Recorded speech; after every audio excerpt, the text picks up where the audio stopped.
ወንዶች ከትዳር አጋራቸው ወይም ከፍቅረኛቸው የሚፈልጉት 5 ነገሮችን እነግራቸዋለሁ።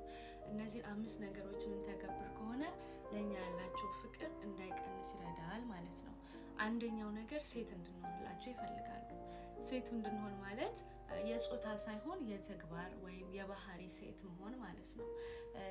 ወደዚህ ዓለም የመጣንበትን ዓላማ እንድንፈጽም ይፈልጋሉ። የመጣንበት አንደኛው ዓላማችን ሴቶች አጋዥ እንድንሆን እንጂ አዛዥ እንድንሆን አይደለም። ስለዚህ እንድታዣቸው ሳይሆን እንድታግዣቸው፣ በድክመታቸው እንድታበረቻቸው የሚፈልጉት ማለት ነው። ሁለተኛ ነገር ደግሞ ጽዳታችንን እንድጠብቅ ይፈልጋሉ። ከላይ ከምናሳየው መልካችን የበለጠ ጽዳታችን ስንጠብቅ የበለጠ እንማርካቸዋለን። ጥሩ መዓዛ፣ ጥሩ ሽታ ሲኖረን ማለት ነው። ሶስተኛው ነገር ደግሞ በህይወታችን ብቸኛውና ብቸኛ ወንድ እንዲሆኑ ይፈልጋሉ። ያለ ተከላካይ፣ ያለ ተቀናቃይ ማለት ነው። አራተኛው ነገር ደግሞ እሺ እንድትለው ይፈልጋል። ወንድ ልጅ እሺ እንድትለው፣ በቃ ቃሉን እንድትጠብቅለት፣ ይሄን አድርጊ ስላት እሺ፣ እንዲህ አድርጊ ስላት እሺ የምትለው የምትታዘዘውን ሴት ይወዳል ማለት ነው እንጂ ከግትርነት፣ ይሄ ግትርነት ያለባትን ሴት አጥብቆ ነው የሚጠላው።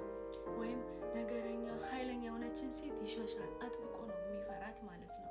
ስለዚህ እሺ የምትለው ምንም ነገር ሲላት የበታችነት ሳይሰማት እሺ የምትለው ሴት ይወዳል።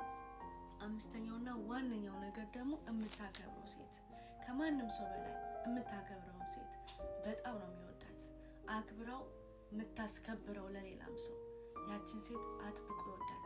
የተረጋጋች የምታከብረው በቃ አይደለ ለሱ በቃ ይሄ አንዳንድ ሴት እኔ ተገዝቻ አይደለም ይላሉ። ብትገዥም ደግሞ ኢትስ ፋይን ለባሏ ትገዛ እንደሚለው ቃሉ። ስለዚህ እንድትገዥለት በቃ እንድታከብሪው ነው የሚፈልገውና እነዚህ ነገሮች ከተጠቀምሽ አንቺ በጣም በጣም ጥበበኛ ሴት ነሽ ማለት ነው።